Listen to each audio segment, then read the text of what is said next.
If you're laying in bed and you actually want to sleep tonight, then you should skip this. For the rest of us who like scaring the shit out of ourselves, welcome. When I was a kid, my best friend asked a Ouija board how old she was going to be when she died. Okay, spoiler, it told her 22. Probably wondering, did she die at 22? I'm going to tell you a story that only 3 people know. Well, 2, because one of them is dead. This story starts about 20 years ago when Christina and I were about 12. We were inseparable and we used to hang out with her older sister all the time.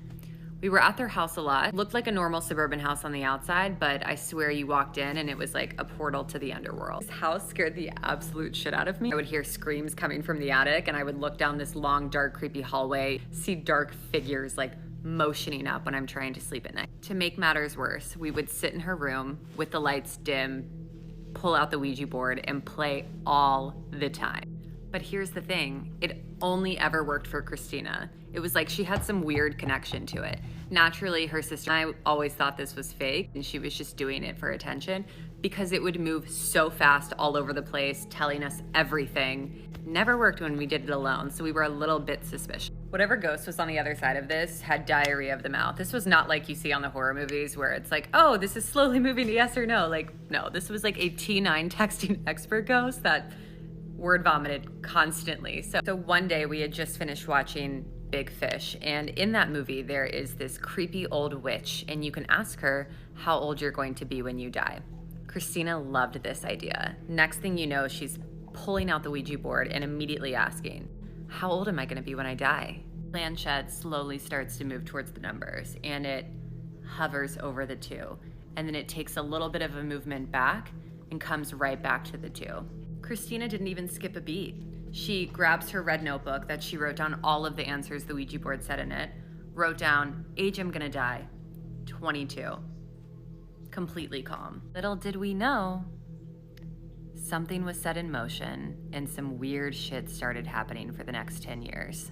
About a year after the Ouija board incident, Christina's middle school boyfriend tragically died. He was babysitting his 3-year-old little sister, hanging a rope swing for her in the backyard. The parents got home, found the little girl screaming in the backyard, looking at her brother hanging by the tree. He accidentally got tangled in the rope and hung himself. He had been dead for about 3 hours. While Christina was upset about this, she wasn't hysterical, more so distant. And she said to me, I think I'm gonna see him again soon. I just don't see myself growing old. I can't be that upset about it because something like that might happen to me. For the sake of being able to sleep at night, I wrote off a lot of these things. Christina and I grew apart over the years. A couple of other creepy things happened here and there, but for the most part, I think she had a pretty normal life.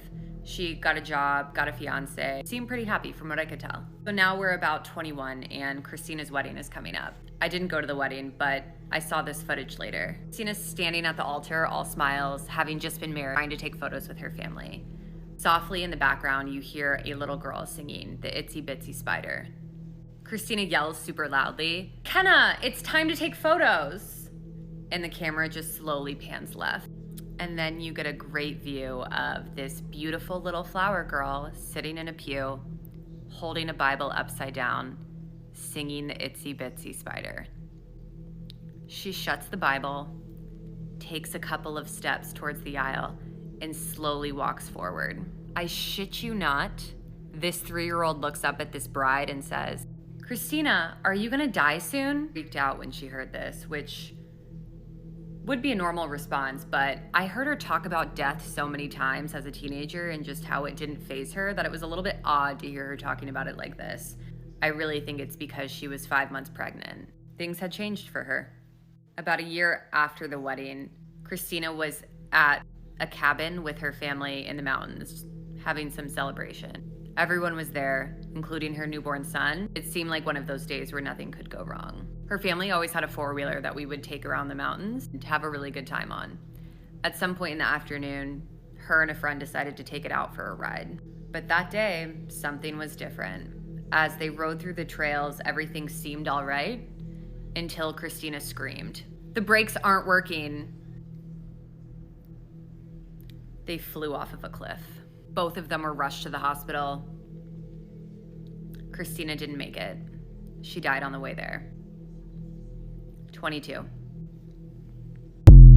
Sometimes I randomly think about how my college roommate sophomore year was like literally possessed, and it scares me when I'm like by myself. Sophomore year of college, I got like a random roommate. I was still living in the dorms. She was older than me. We were different people. She was nice, I was nice, but we just like minded our business, stayed in our perceived fucking corners, you know? Anyways, in the beginning, like the first month, okay, bitch, listen, in the first month of us living together, okay, she started to talk in her sleep, and sometimes it would wake me up. But it would just be like mumbling, but like low-key would scare me a little bit, you know what I mean? I don't know you. Sometimes it would be like random sentences, or it would be like her like, hand me that, or no, wait, or stop. But they started to progressively get a little bit scarier. Okay, so anyways, one weekend I have my brother come visit me, and I had told her that my brother was gonna come visit me, and me and my brother were gonna share my bed but sleep opposite ways. Okay, and the way that the room was set up, like my bed was here and her bed was here, but like facing me. Okay, you get what I'm saying? Anyways, I take my brother out. We had a whole night. It was great, wonderful, whatever. We come back, she's sleeping, and so I'm telling my brother like, shut the fuck up, we gotta go to bed, we gotta go to sleep. And so he lays one way, I lay the other way. We are now like laying in bed. We're like giggling. Me and my brother are only a year apart, okay? And so I'm like, shut the fuck up, go the fuck to bed. It now gets quiet, okay? It's like quiet time. We're done giggling, whatever. We're laying in bed when all of a sudden, out of nowhere, now mind you, it wasn't like pitch black in my room. There was like just enough light coming out of the window that you can like see silhouettes, but you couldn't see like details, okay? Out of nowhere, my college roommate starts talking in her sleep, and she goes, kill him, kill him, kill him, murder, murder. And like I heard it, but I like my heart, the way my heart started fucking racing, and I thought my brother was asleep. So I like turn over a little bit to see, like to look at her, and I'm not even fucking kidding you, bitch. This is what I saw. This is her in bed. This is what I literally witnessed.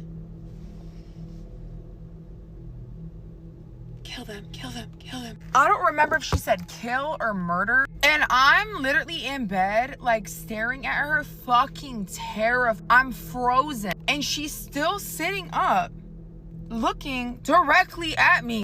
Or my brother, like his head is over here, my head is over here. And I have my covers like this, just staring at her. And then I hear my brother, Taylor, like scared shitless. He was up and he's also looking at her, and he's like, what the fuck is wrong with her? Like, what the fuck? This motherfucker. My brother starts kicking me, and he goes, pray with me, say the Lord's Prayer. Me and my brother were so scared. I swear. We start, our Father who art in heaven, hallowed. I felt like I was in a horror movie, and we started praying. Like, I'm no bullshit. We start praying, and she's still sitting up this entire time with her head like this, saying nothing, eyes fully fucking open. Imagine you're looking at me and I'm like this to you.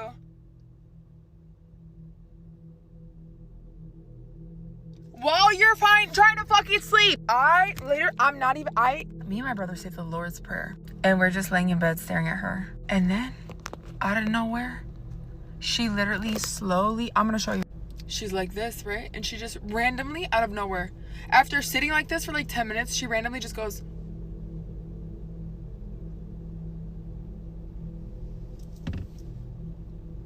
Exactly like that. I'm actually kind of scaring myself right now.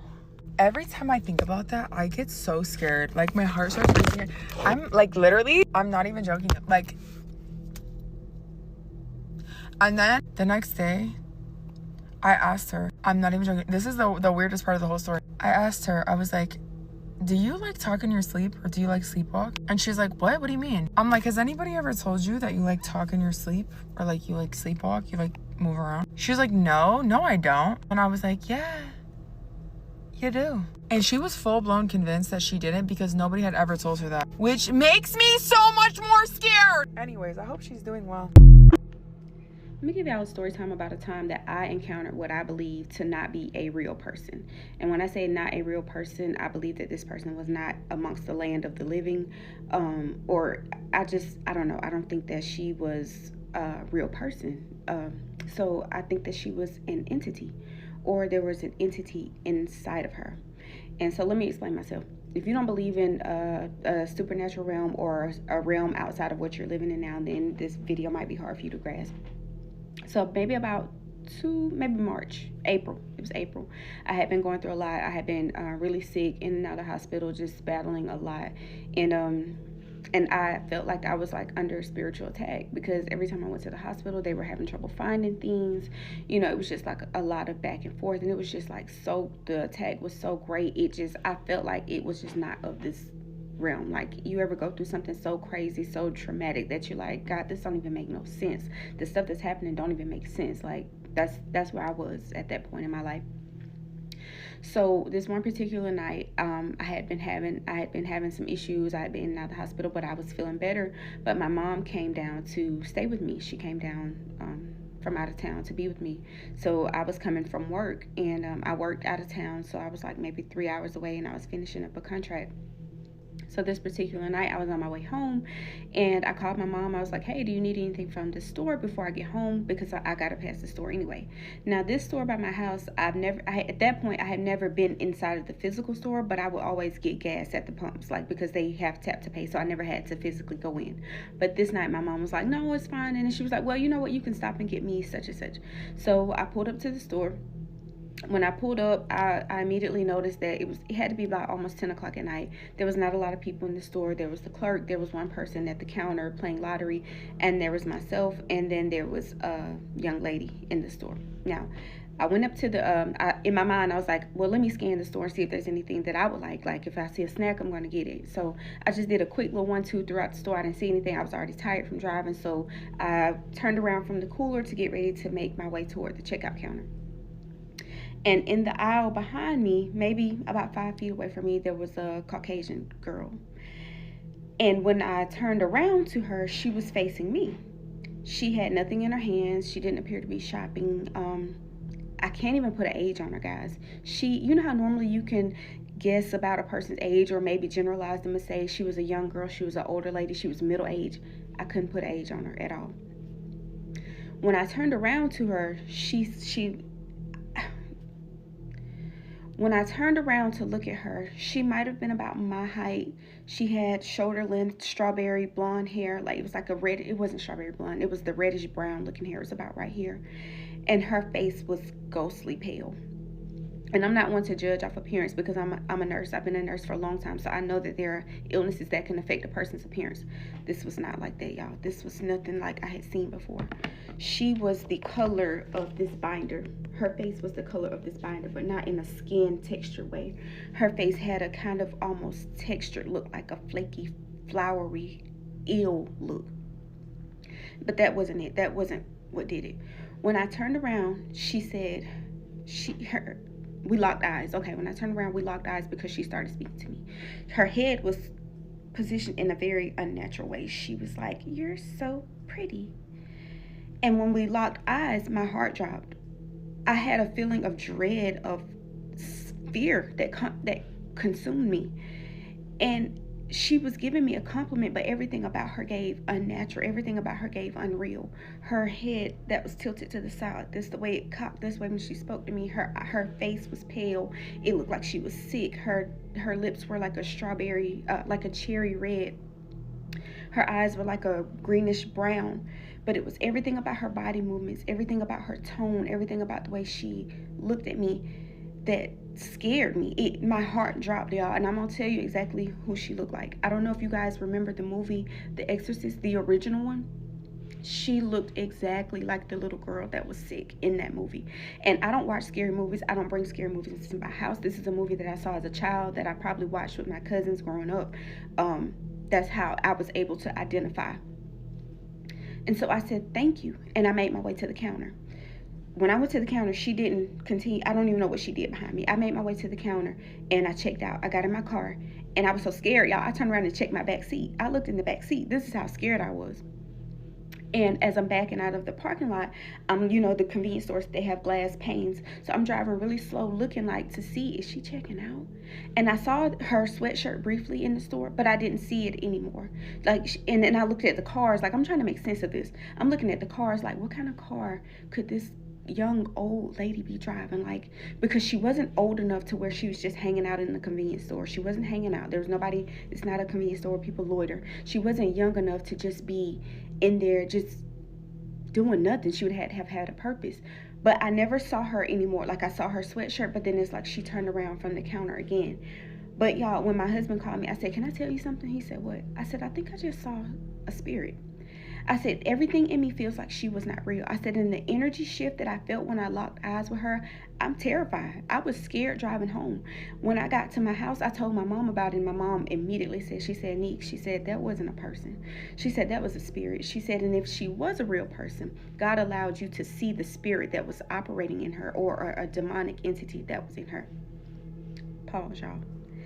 I told y'all that I had been battling a sickness that month. So that morning on my way to work, I was listening to my prayer, my worship. I was listening to a sermon. And at the end of it, I was praying and I was asking God to reveal to me what was going on around me. And I said this prayer, like, reveal to me the spirits inside of people, like allow them to expose themselves, you know, just because I just wanted clarity about the people that I was around and that was in my space, because I was just going through so much. Fast forward to this encounter, I had forgotten that I even prayed that prayer until my mom brought it back to me. She was like, "And if it was a person, God maybe just allowed you to see the demonic entity that was operating on that person." Y'all, I don't know if y'all believe me or not. I don't know if y'all have ever experienced this or felt this way or not. Listen, everything in me tells me that I didn't encounter a real person, that she was not a real person, that was a spirit, that was an entity, that was something that God had allowed me to see with my spiritual eyes. The fear that I felt, the dread that I felt when I locked eyes with her, I looked at her, my heart dropped. I immediately felt panicked. I felt scared. I felt like, this ain't right. She ain't right. Her body movements was very unnatural. Her head was like this. She said, "You're so pretty." And her head popped up like this. Her voice, she didn't look young enough to possess a voice that sounded so childlike. "You're so pretty." That's how she spoke. I definitely believe that everybody walking the street with us is not amongst us. Let me know if y'all have ever experienced anything like that. But that's just my story.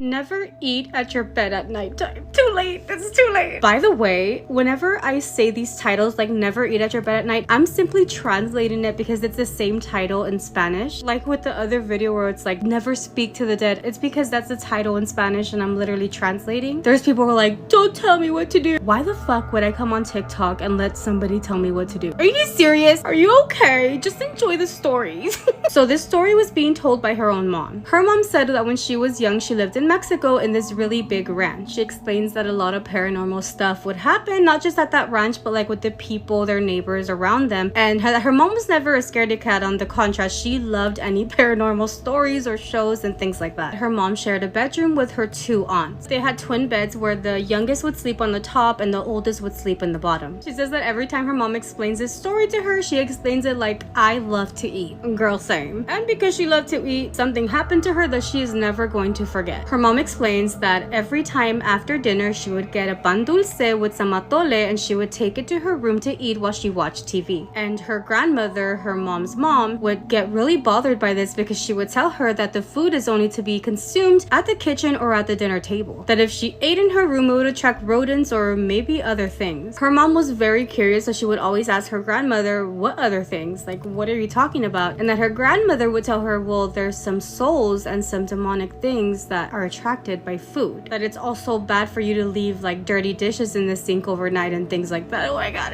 everything I do. And she warned her that if she left any food in the side of her bed or anything like that, these demonic things would come looking for it. Thank God I finished everything.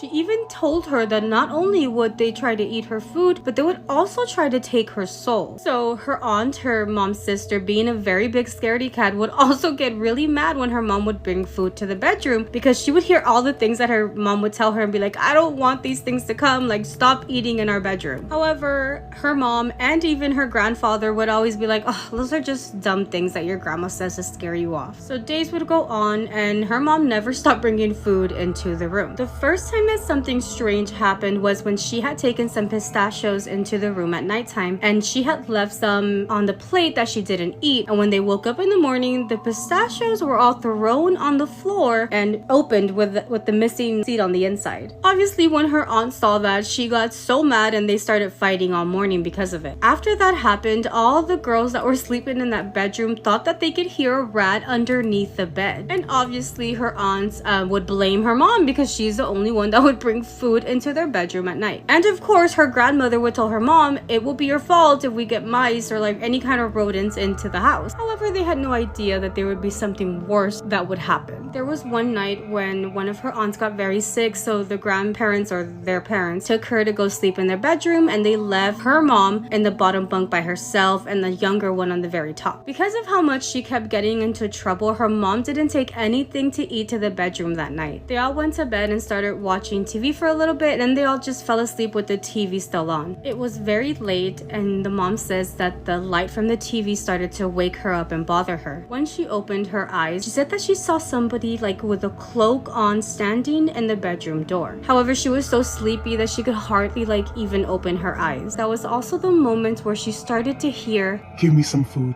Give me some food. Where is the food? Give me the food." Was it me at her door?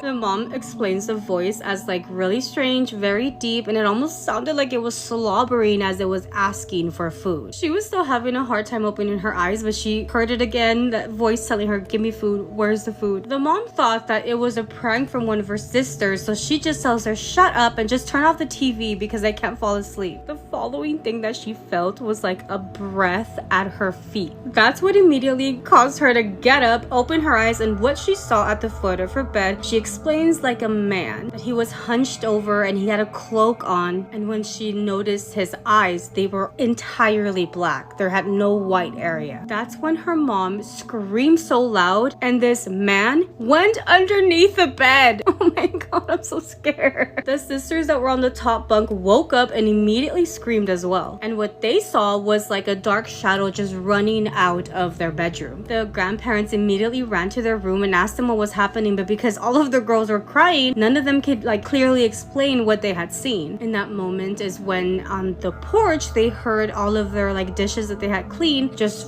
fall, like making the craziest, loudest sound. So her mom says that the following day she went to her mom, the girl's grandmother, and explained what she had seen. And of course, grandma was like, "I warned you, I told you this would happen." And the aunt, the one that was sick, overheard their conversation. And she told both of them that she had already seen that man, that he was always right next to her mom's bed while she slept, and that was the reason that she would fall asleep with her back facing them.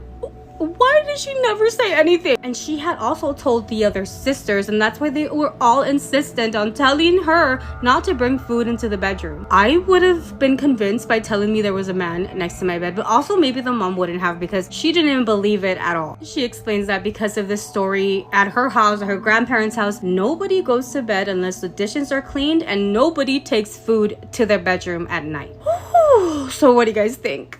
One of the scariest stories I ever heard. So when Grandma was little, she grew up in a house that was right across the road from this really old graveyard. Grandma's mother was feared by everyone because she messed with some really dark stuff, and she was always out in that graveyard talking to the dead. When Grandma was 10 years old, she was playing in the graveyard while her mama was talking to the oldest grave. Grandma started playing hopscotch over some of the graves, and that was when her mom came running over, snatched her up, and said, "Don't you ever step on another grave." Grandma said, "Why? It's not like they care, they're dead." Her mom says, "I talked to them, I know how they feel." And Grandma thought she was joking, so she starts laughing, and then her mom says, "Don't ever do that again. You never know whose grave you're stepping on. It might be someone you can't get rid of. And stay away from the oldest grave. I don't want anyone going over there messing with it." So her mama goes back home to make supper, and Grandma stays in the graveyard and keeps playing. Grandma said, "I don't know why I did it, but I sought out the oldest grave, and then I intentionally stepped on it." So Grandma slowly inches her foot across the grave, and then she steps on it with both feet. Well, then she starts playing and jumping around and jumping over those headstones too. She just thought what her mama said was really silly because these people are dead. Well, while she was playing, she jumped on this one old grave, and her foot went through the dirt into this big hole. Like the hole went up to her knee. It was deep. Well, that scared her because holy crap, there's a dead body down there, so she jerked her foot out of the hole. So she kicked some dirt and rocks down the hole, and then she hears her mom calling her name, so she runs back towards the house. Now, she wasn't about to tell her mama what she just did because she knew she'd get her ass whooped, so she pretends like nothing happened.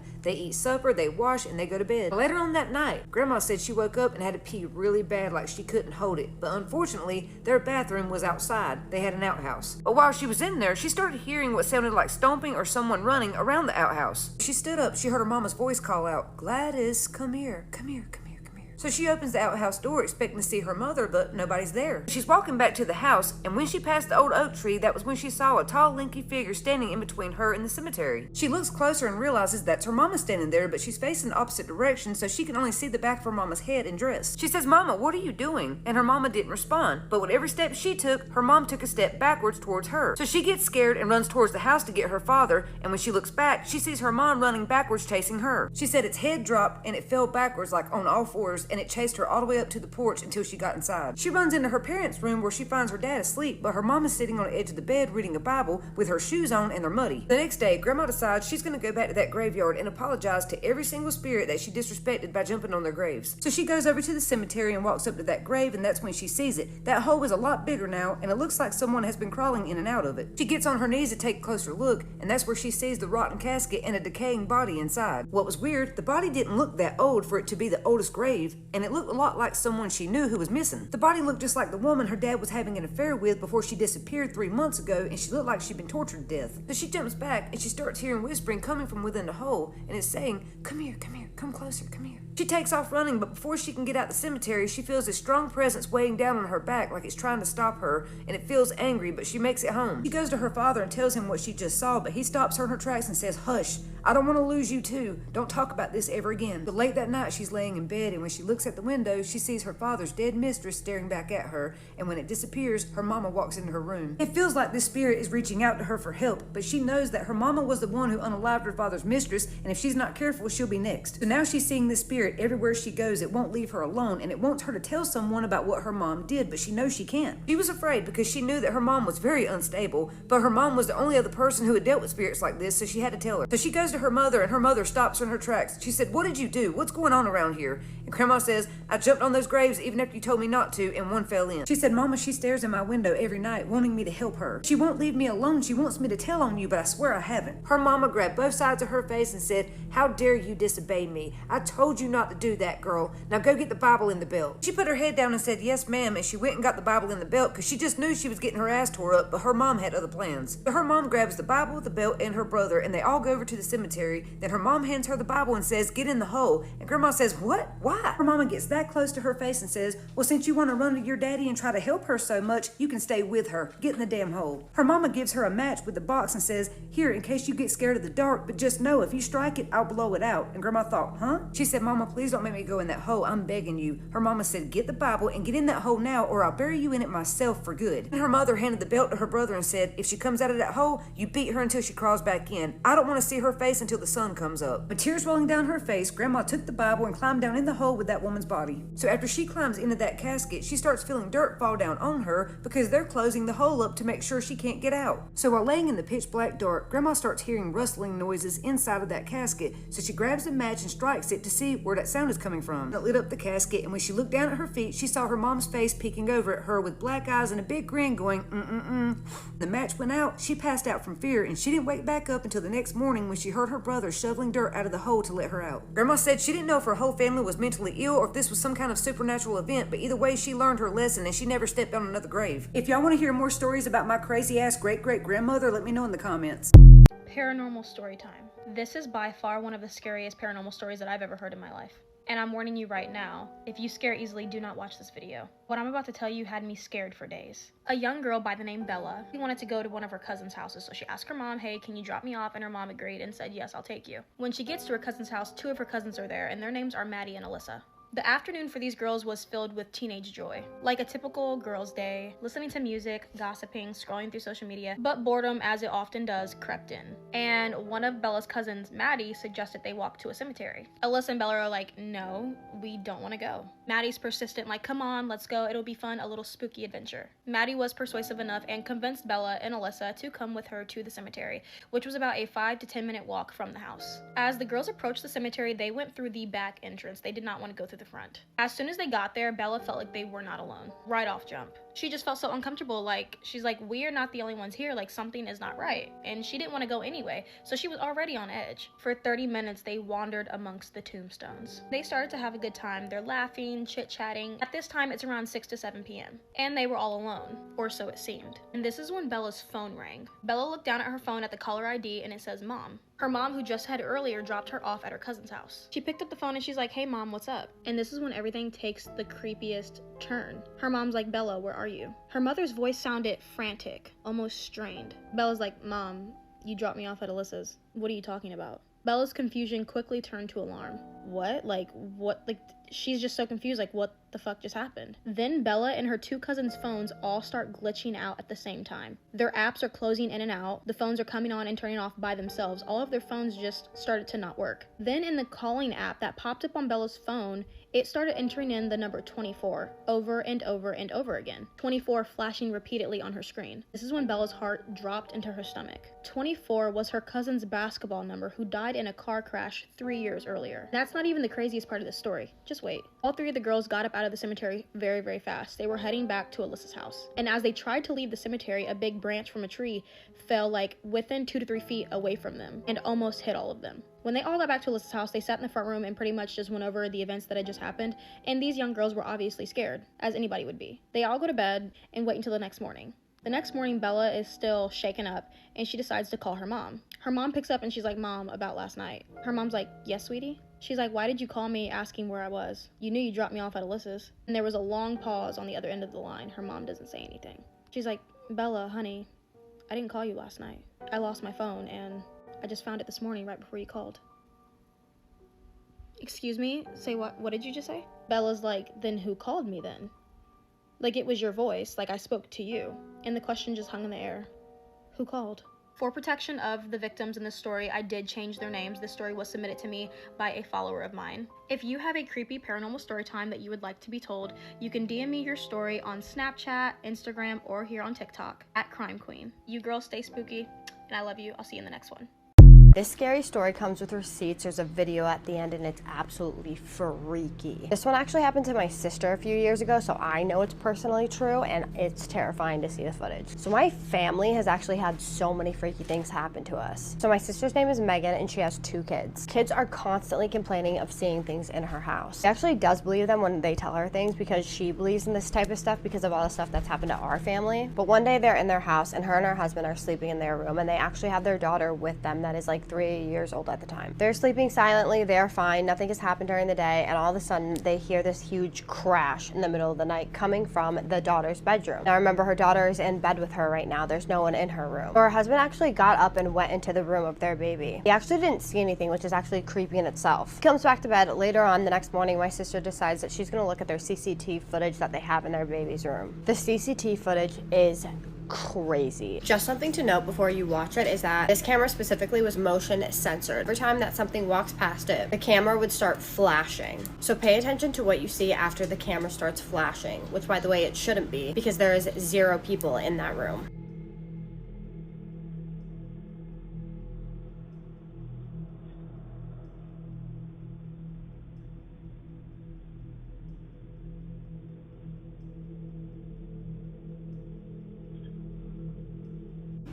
I can just imagine specifically how she felt after she saw that video. Make sure to comment what you think below because she will be reading these comments. I give true scary stories every single day. So if you like that type of content, then hit that follow button for more. And also there's an email in my bio. Send me your spooky scary story and I can tell it on here for you. You can remain anonymous or I can mention your name and tag you in the video. It's up to you. People have been sending me their scary stories and I absolutely love reading them and I will be sharing more of them. They are spooky. Thank you so much, you guys, and I hope you have a spooky night.